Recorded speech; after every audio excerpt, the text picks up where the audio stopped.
Yeah, I'm a Rababa. You're ahead of me. Okay. We thank Hashem that we're able to learn every day. Exclusive our learning, we should have the base of Migdash. The last thing that we learned was that Rabbi Yanai's grandson made a neder and came to Rabbi Yanai to annul it. Rabbi Yanai said that if you would know what they're doing in heaven when you make a neder, they're opening up the books and they're looking at all your accounts and they're checking out all your behavior. Would you have made such a neder? So he said no. So he said, okay, so that's a regret, and he was martyred. Amar Rababa says, Mikra, where do you see that this is how it works? Nedarim Levaker. After the vows, Levaker means to probe, to investigate. To visit also. Yeah, it also means to visit. So what it means is that his accounts, his behavior gets checked. They look into it. The Gemara says it's not really a good heter what Rabbi Yanai did. The heter has to be where the person can answer yes or no. You put him on the spot where he has only one answer. It's like saying, is it better to be would you want to be rich and healthy or sick and poor? There is only one answer. So this is they're telling him, you want your accounts looked into? What's he supposed to say? So. Okay, so there's another thing that we don't also use as a Pesach for the same reason, as it says the Amar Rabba Bar Chana Amar Rabbi Yochanan. Rabba Bar Chana says the name of Rabbi Yochanan. My Pesach le Rabbi Gamliel lehu Saba. What was Rabbi Gamliel's opening for that Saba? You have to reference which Sabbas it's referring to. Does it say who? Does it say that I'm supposed to be familiar with the story somewhere? Let's bring something from Proverbs. But before that, is there a story who had taken a vow and came before him? But I'm not familiar with where that story is. But whatever the case, I have it here. So that's the. And he said, how did he annul the vow? He said, Yesh boite kimad kareis charev. There's a baita is to express words that pierces like a sword, but the words of the sages heal. Kol baita, the way he read it was like this: anyone that baita that makes this expression, which means that he takes the vow, should be pierced with a sword. It's like very serious punishment. Consequence for the people that vow. But the words of the sages heal. So this is something that we can't use this as a Pesach. If you would know what the Gemara says about the people that take vows, would you have vowed? Because there's only one way out. It's of course not. How can you even answer?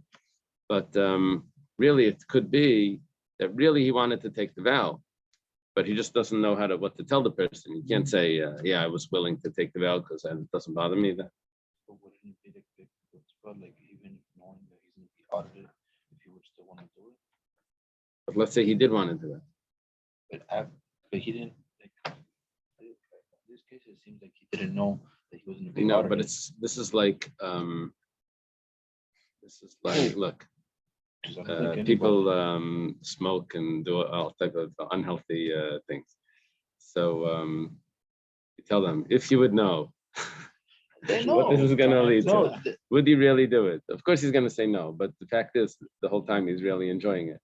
So these are really very strong statements. Very strong statements. We shouldn't do what we've been reading about for the last 3 weeks. Right. We should not vow. There's very strong statements. But the thing is that people do it, and they're not really ready. What is the pleasure in having a neder? You're comparing that to smoking. That's a taiva. What's a taiva? It may be the like release of the anger. It's like, okay, that's it. I'm not. that could be there's other things also. I don't know. I never thought to say a neder when I was angry, but okay. Takes away the doubt. It also takes away the doubt. Yeah. It makes him like forced to do something. But I think that's a good example. Here they sell packs. They say smoking kills, and people still buy the packs. Right. Right. So even if they know that, So even though his answer is going to be, of course, I don't want this, but nevertheless, he really does want it, Yeah.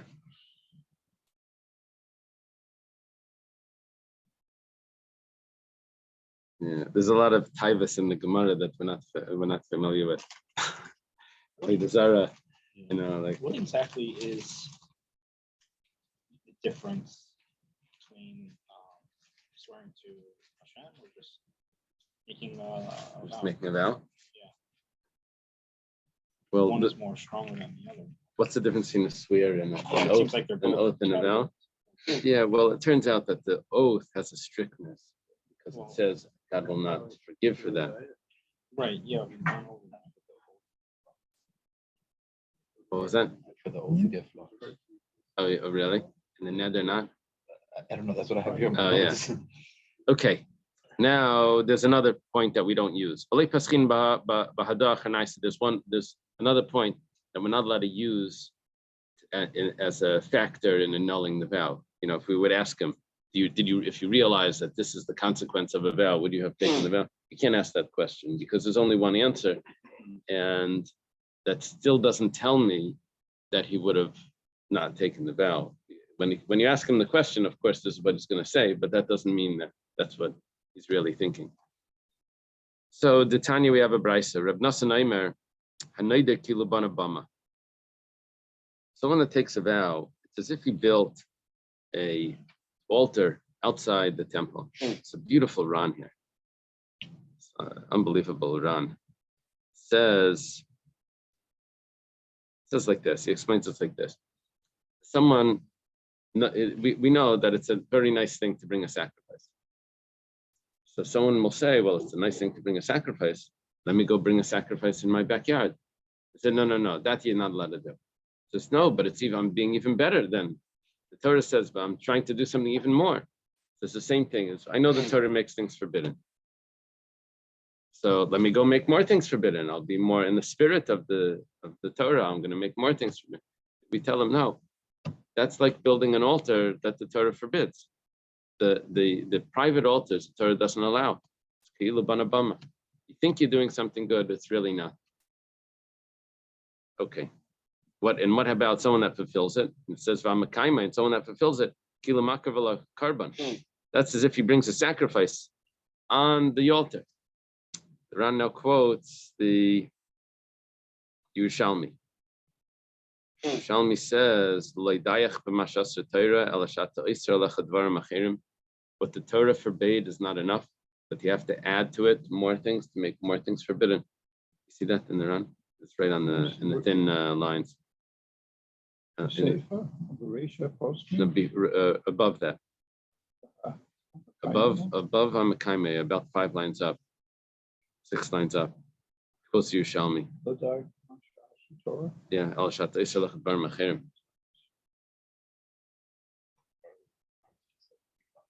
Yeah. Okay. So there's a problem with taking the vow, and then if you don't annul it, there's a problem with keeping the vow. In other words, you're supposed to get it annulled. It's better to get it annulled than not to fulfill it, not to say, oh, I took the vow already. Let me just keep it. No. Get rid of it right away. The Gemara says that Bereisha Paskinan Beseifa Abayam Paskin Rav like Paskinan.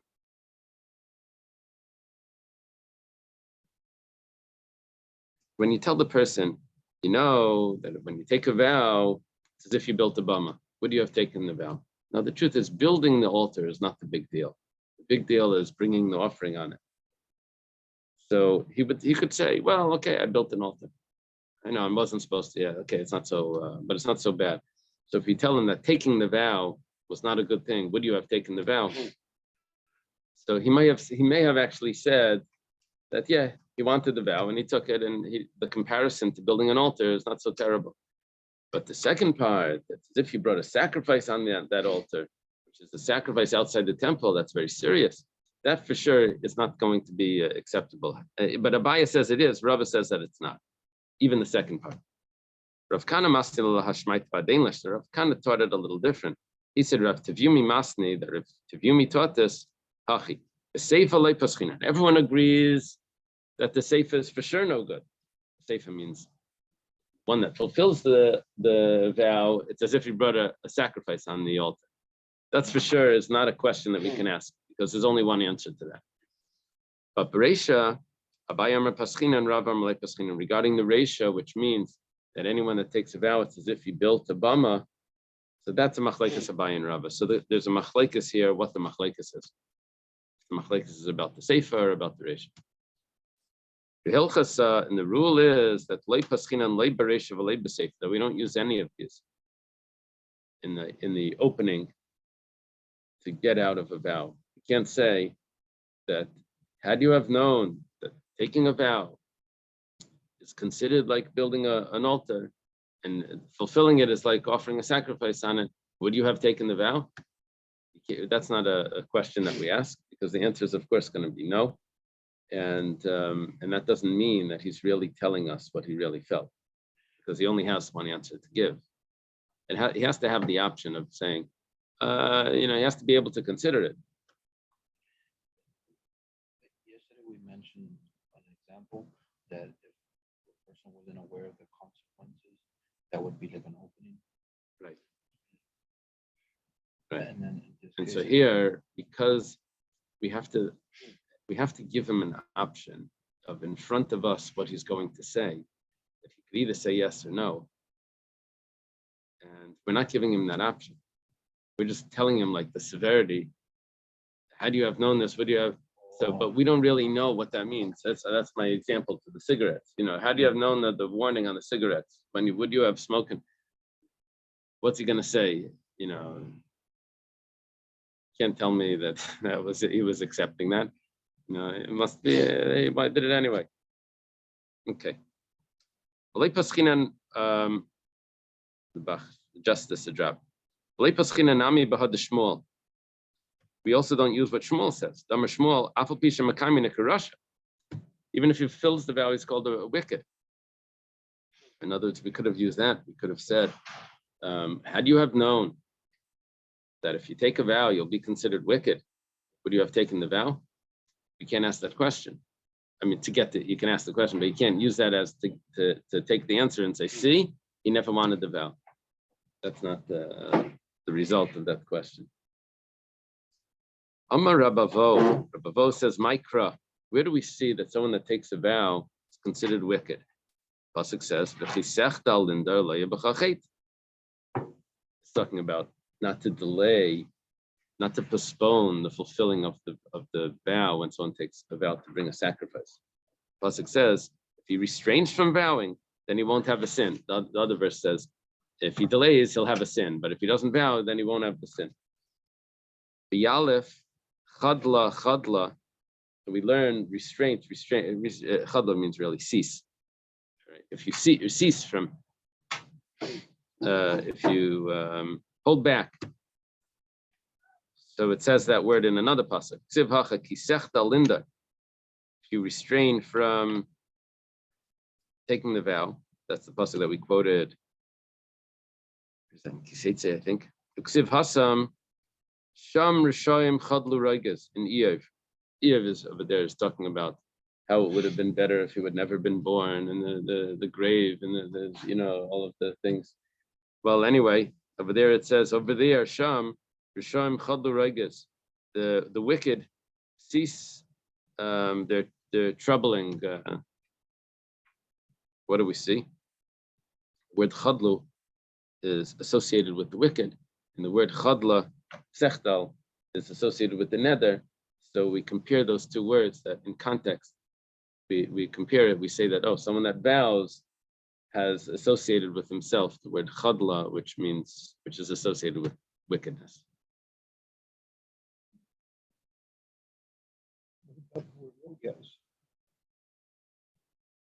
Yeah, well, we were looking at the word Rishoyim, we're trying to get that someone that vows is considered a Rasha. Because without your explanation, I would have read this very differently. What it's like showing how we go get, which doesn't make sense. Yeah, no, Rishoyim Chad L'Reges, they do. They stop. They stop their anger. They stop their troubling. But their where does that take place? Sham, which is referring to the grave. So yeah, it would fit. So Thank you. Amar Rav Yosef. Rav Yosef says that this what we just brought from a pasuk. Afana nami tanina. I even have this in the Mishnah. I even have a Mishnah that says that someone that takes a vow is considered wicked. Mishnah said, we had it earlier. It says Knidrik Sherim. Says I'm taking a vow like the righteous people vow. Layam Klum. Then that's not considered a vow because righteous people don't vow. Knidri Rishoyim. A vow like the wicked take. Another ben Nazir b'karban of Ashur. Then he has a vow and everything. He's a Nazir and has to bring a sacrifice and he took an oath. We see that the wicked, someone that vows is considered wicked. When we started learning about the vows, the further example was that making a vow could possibly make us complete a mitzvah. Kind of We did have that. Like you wake up in the morning and to study Torah. Yeah, and then here's the opposite. Right. Why? I guess the vow has two parts to it. Here we're looking at the negative side of taking a vow. But it's Just not. for someone to forbid things on himself is not good. Oh, okay, that's. I was trying to figure it out, but I couldn't. Right. At the beginning of this, like how we concluded yesterday, based on the Ran, we were looking at someone that takes a vow is really it's a certain confidence, like a haughtiness that he has, this confidence that he's going to be able to fulfill the vow. Like he's so confident in himself that he's such a chassid, he's going to be able to do it. So that's why they opened up his books to say, oh, you're such a chassid. Let's see. So then it's continuing with all like little aspects of Amar Rabbi Shmuel bar Nachmani, Amar Rabbi Yonasan, Kol HaKayas Kol Mini Gehenim Sholtem Bay.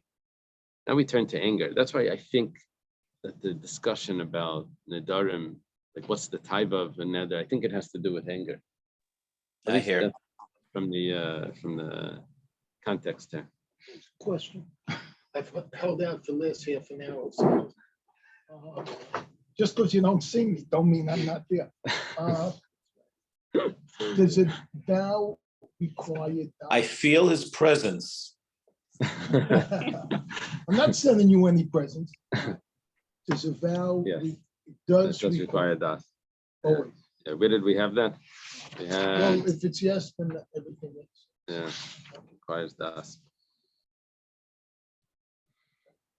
So Rabbi Yonasan says, Rabbi Shmuel bar Nachmani says name Rabbi Yonasan. On the side it says Rabbi Yechanan. It's usually when it's Agarata, it's usually Rabbi Yonasan. But I can't decide on these things. Anyone that gets anger, all types of Gehenim rule over him. Remove anger from your heart and remove evil from your flesh. What is evil? Evil is referring to Gehenim. So if he removes anger, then he removes Gehenim. Shnemar, where do we know this? Called Paul Hashem Lamaneu. Everything Hashem does is for him. In other words, the whole world was created for his honor. And even the wicked on the day of evil, everything was created. Hashem created everything. This is an odd. No, it's like they add in like this little detail. You know,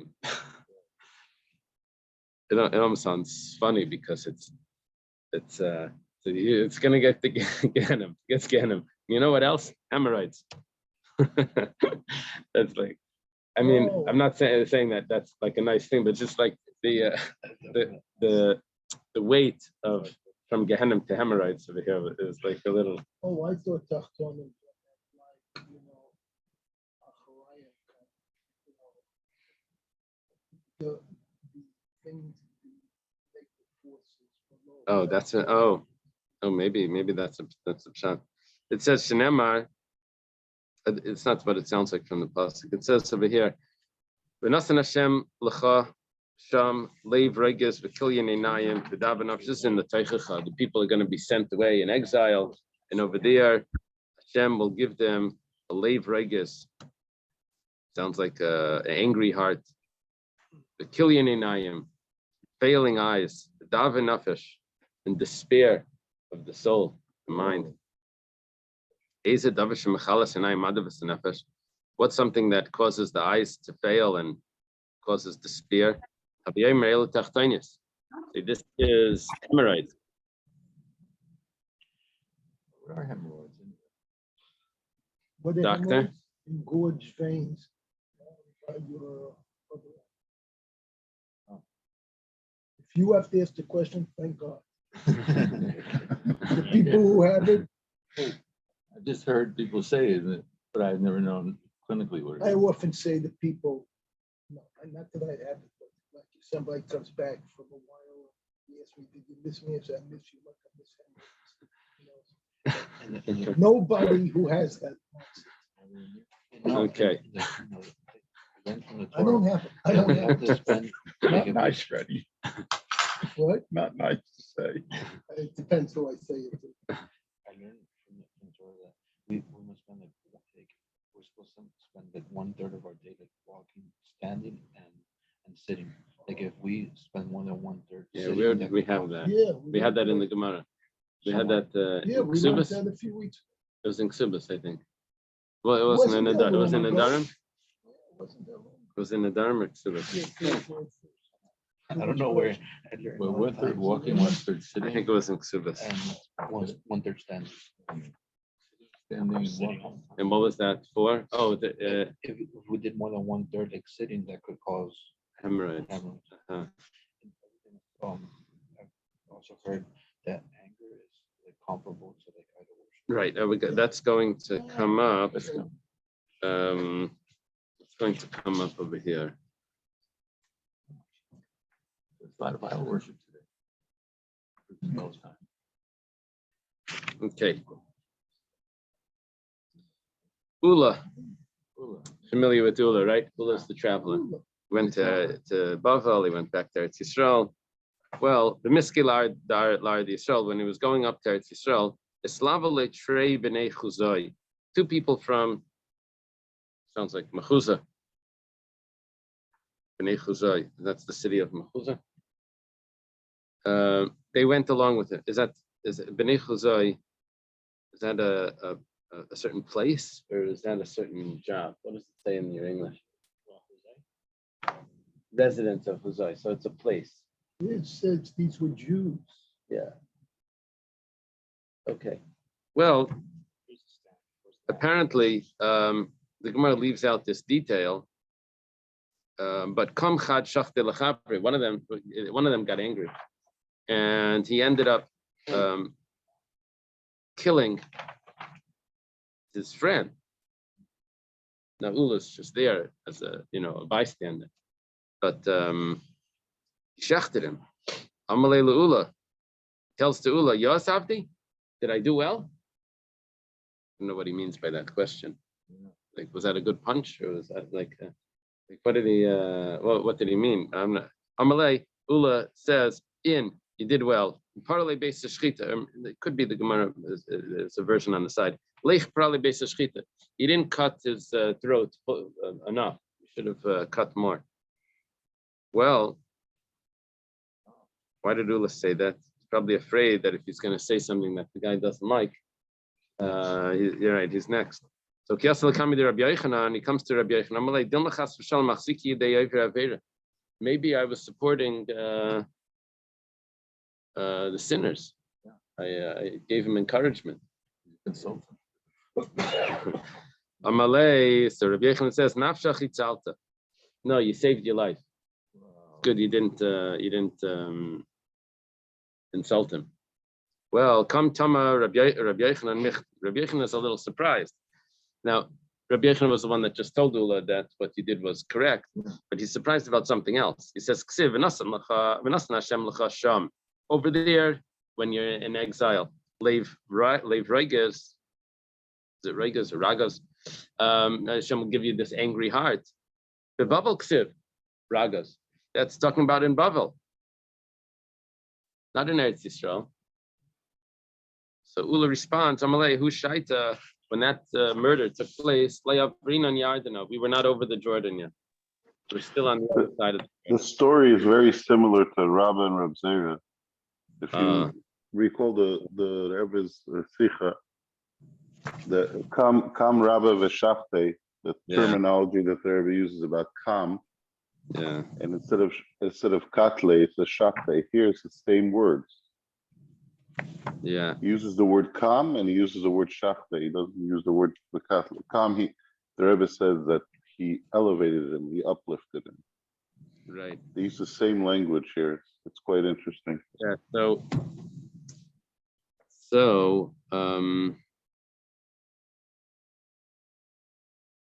because of that similarity, I have difficulty with the pshat in the other story.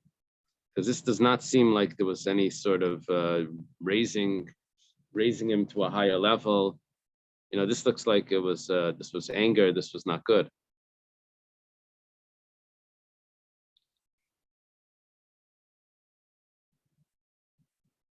Yeah. Interesting point. Yeah, you recognize the similarity. Where was that? That was in Megillah, right? Kamran b'shachtel Reb Zera. But Kamchad shachtel lechavre, like almost the same expression. What happened was there was a Purim feast where they got drunk, and Rabbah shechted Reb Zera. And then the following year, he tells him, "Come, let's say," and then he revived him the next day. He brought him back to life. The next year, he says, "Let's do this again." And he said, "No, not every time does a miracle happen." So Chaim is pointing out that the expression, and the Rebbe has a sikha, that's a beautiful sikha, but the expression here is very similar to that expression. It uses the same terms. And I'm just saying that according to, when you compare the two stories, it becomes difficult to explain it over there. Looking at it over here, you sort of have to isolate it. Okay. Amar Rabba Baravuna says, "Kol hakayis afilu shchina ina chashuva kenegdai." Chashuva kenegdai. Anyone that gets angry, even the shchina is not important. What does it mean, chashuva? How do they translate that? Not important to him. Not important to him. Obviously, it's like disregarding the shchina. We've learned that elsewhere. That you can't let anger because. Kilo Ovid Avodah Zarah. Yeah. It's quoted in that's Tanya it. and So places. same, Right. Shenemar, as it says in the pasuk, Rasha Kageva Apa Bal Yidrish, Ein Elikim Kol Mizimaisav. This pasuk you have to put the end of the pasuk at the beginning to make it fit. Rasha, the wicked, Kol Mizimaisav. All his thoughts are just Kageva Apa, in the pride of his face. Here we're going to translate it as anger. But all his thoughts are that there is no God. Bal Yidre, she doesn't seek. Okay, so that's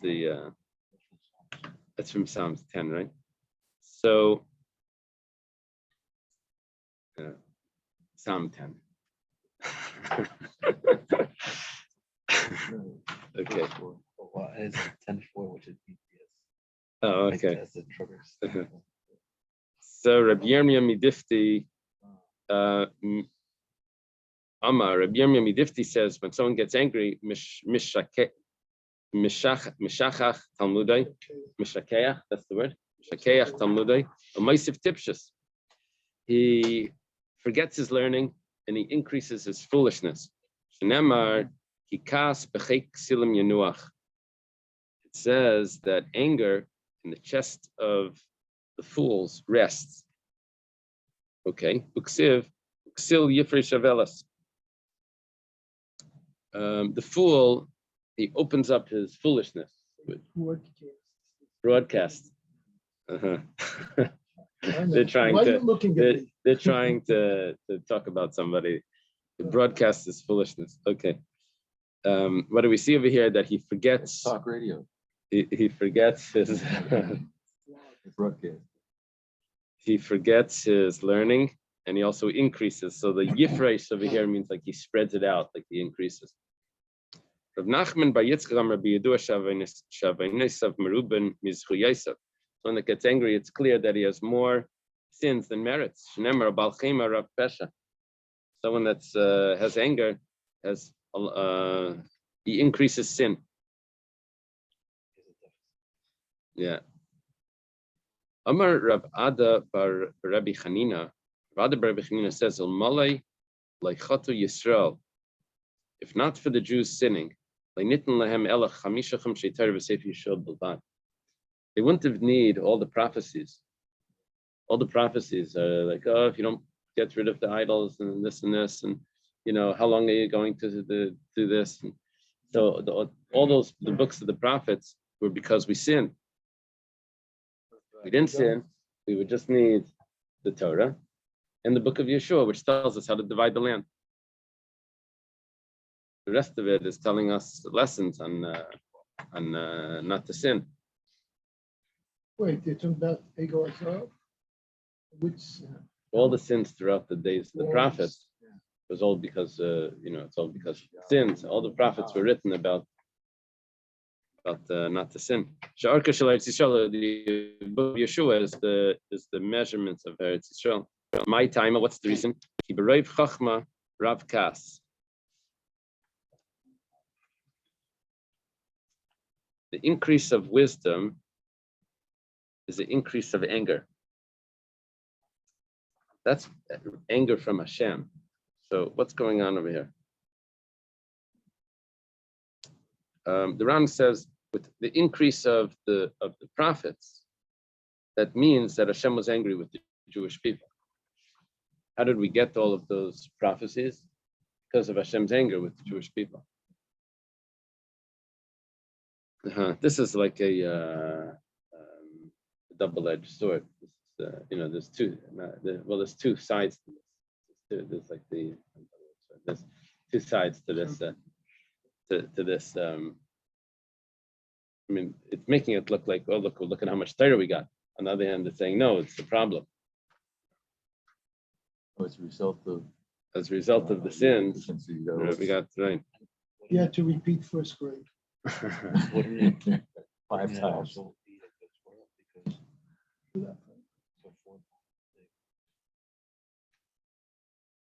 What are you saying? Because The prophets became is included in the Torah. yeah, but maybe also the Torah was given due to the sins because since the Oh, beginning. there are parts of. Oh, yeah, that's what you're talking about. You mean because of Adam and Eve? And all the way to the flood, like we got the Torah like after the flood. Maybe because we needed, maybe I don't know. Because Hillel is asking that there's parts of the Torah also that are because of sin. And possibly like even the Torah, because we wouldn't know what he wants us to do with it. Yes, what it's saying is that we would need to know what to do, which is whether we sinned or we didn't sin, which that's all contained in the Torah. The Torah gives me all the laws.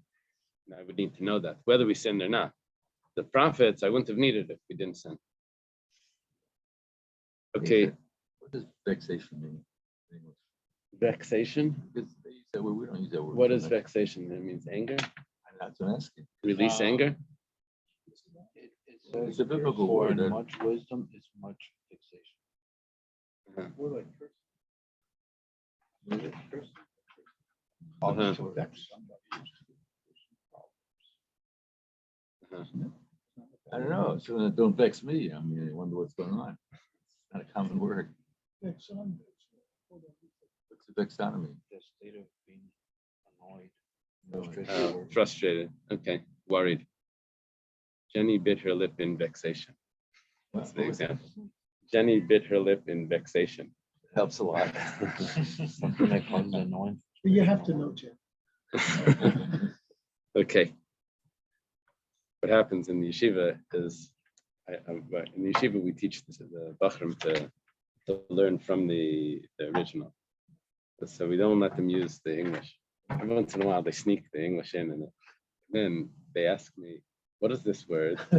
Because they don't know the English words. So they said, no. The English that I'm not helping you with. I'm teaching you Gemara. Okay. So what's the Hebrew word for Kas. The Hebrew word is kas. So, it? Says anger. yeah, anger. Oh, So modern there you go.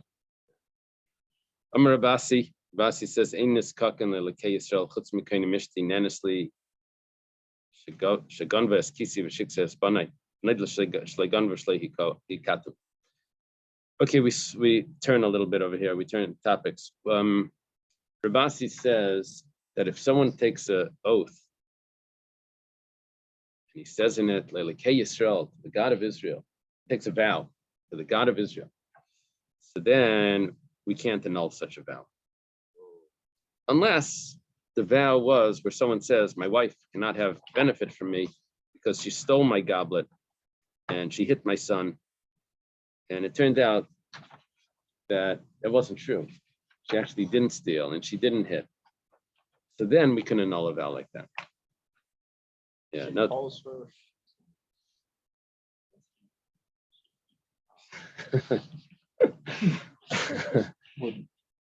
Would he be like reprimanded for taking like a Oh, false so vow? that I'm not sure. There's a problem with this Gemara, because what it looks like is that if someone takes a vow based on a mistake, he has to get it annulled. But the truth is that we learned before that if someone takes a vow based on a mistake, he doesn't need to get it annulled because the oath was based on a mistake. But it was different for a scholar and Oh, maybe that could be an answer. Very interesting. Maybe it's talking about Amaretz. The Ran doesn't even mention that. The Ran brings this up, and he says that maybe it shouldn't matter if Shalai Ganva or Shalai Hikat. It shouldn't matter if it turned out to be false. Just the fact that he took a vow and it was his wife, because of Shalom Bayis, will annul the vow. And it doesn't matter if it was actually false. And there's a different girsa. Okay. Someone came to Ravasi. How did you take the vow? He wants to get it annulled. So what was the vow? Says, Belekei Yisrael. Says, I took the vow by the God of Israel. If you would have said Moi is a nickname for Moshe, right? If you would have taken my vow by Moshe, then I would have annulled it. But I can't annul the vow like that. Rav Kana ikla lebei Rav Yosef. Rav Kana went to the house of Rav Yosef. Amalei litem marmid. Rav Yosef says to Rav Kana, taste something, have something to eat. Amalei loy says no. Mari kula, master of everything. Like Hashem, leitim nalei, not going to eat. Took a vow. Amalei loy, he says no. Mari kula leiti imaslei, don't eat. Take a vow that from you to eat. So Rav Yosef is now like taking a vow also that he shouldn't eat, that Rav Kana shouldn't eat, like forbidding him to eat. Rav Kana damar loy marikula. You get why Rav Kana didn't want to eat. Rav Yosef amayam loy marikula. What was Rav Yosef saying? Why was he adding to this? Maybe he just didn't want him to be over. So hachi kamalei. This is what he was saying. Loy marik loy. You're not going to eat marikula the karmet because you said master of everything. Which means like saying Alekei Yisrael. Hilkach leitimaslei. Therefore, you're not allowed to eat. No, that vow you can't annul. Amar Rava, Amar Rav Nachman. Rava says in the name of Rav Nachman, Hilchas hapaiskan b'charata v'nizkakan Alekei Yisrael. We don't go like this. First of all, regret is enough of an opening.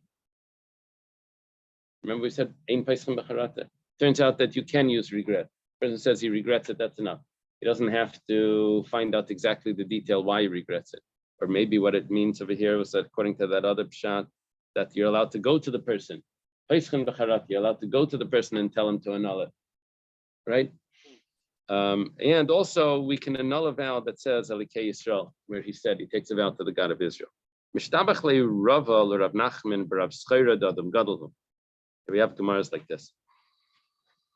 Rava was praising Rav Schreira to Rav Nachman. He was telling Rav Nachman that, have you met Rav Schreira? He's a great person.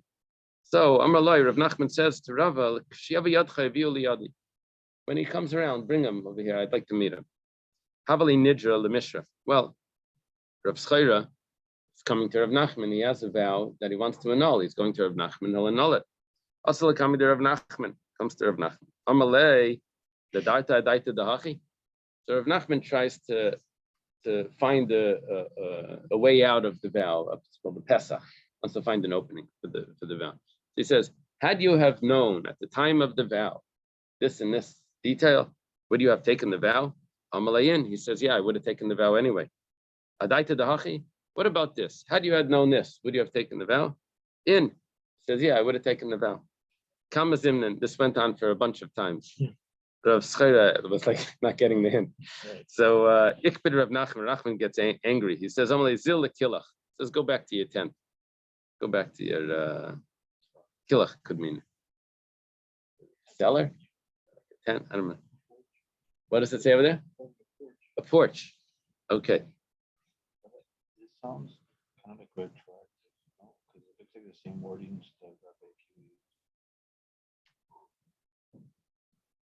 No? Tell me again. What do you mean? It sounds like it's retroactive. Yeah. Like with Rabbi Akiva. Where was the Rabbi Akiva?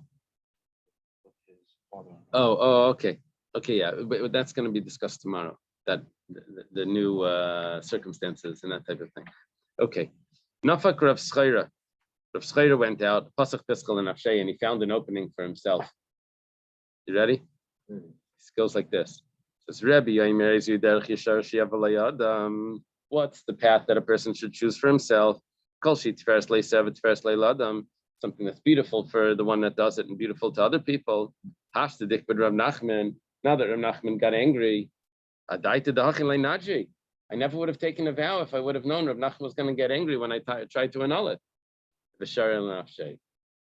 he permitted it. Oh, wow. That's the worst technology. This is like they're looking for some reason why not to say Tachman. Remember that? Every day they didn't say Tachman because of the yahrzeit. One day they couldn't find the yahrzeit. They said this is the one day that there's no yahrzeit. We're going to say Tachman today. So, anyway. At least they didn't kill the 10th man. Shimon Berebi Havali Nidjul Mishri. Shimon Berebi had a vow also to annul. Asalakami de Rabbanon. I don't know. Berebi means the son of Rebbe, right? Doesn't mean Berebi the great. Right? Means the son of Rebbe. Yeah. Yeah. Yeah. Now, there was an interesting comment here. Interesting comment of Duran in the last Gemara that how was he able to annul the vow on his own when Rav Nachman got angry? That's something that took place later. The only way you can annul a vow is if that existed already beforehand, but you just weren't aware of it. And we asked the person, had you been aware of this and that, would you have taken the vow? But something that just like came up later, that came into the world later, you can't annul a vow with that. Yeah. So the Ran, we're going to learn this in tomorrow's Gemara, but the Ran already asks it on this. Rav Nachman got angry. He wasn't angry when he took the vow, he was angry when he was trying to annul it. How does he say, had I known that Rav Nachman had I known that Rav Nachman was angry, it wasn't was angry, he would get angry. So he says that's called shchiach. That's called something that's common. Because a great person like Rav Nachman would get angry. On someone that took a vow and was so strong about that took into consideration all of those details before he took the vow. Rav Nachman would get angry about that. Interesting that after all of this Gemara about not getting angry, we have the coming to tell us that maybe there's some good. And anyway, so Reb Shimon Berebi Havali Nidjul Mishras L'Kamid Rabbanan Amalei Daita Hachi. Did you have this in mind when you took the vow? Amalayin, you said, yeah, I had that in mind. I'm taking the vow, even knowing that. Daita Hachi says, yeah. in Kama Zimnin. Did this many times. The Rabbanon that were working on this case, how to get his vow annulled, had to move from the sun to the shade to the sun because of the days. It became the afternoon. They had to move this way to that way. In Kamasim Nevamistara Ban Mishimsha Latula, Mitul Lashimsha. It's funny. Why does it? What's the difference over here? We learned that they did that not to say anything negative about Eretz Yisrael. Oh, right, exactly. Maybe that's what's going on. Amalei bitness breda abashol ben bitness. Mina darta adaita de mitzari rabbanon mitula shimshim shimshal letula. When you took the vow, did you realize that when you get it annulled, the rabbis were going to have to move from the sun to the shade to the sun? You're going to have to bother them to move back and forth. Amalei loy said, I didn't realize that this was gonna happen. So Visharye, like I wouldn't have taken the vow if I would have known that the rabbis are gonna go through such in Visharye and they permitted the vow. Okay, let's leave it here. But isn't that example like something situational? Exactly. With tomorrow's Gemara, we'll discuss that.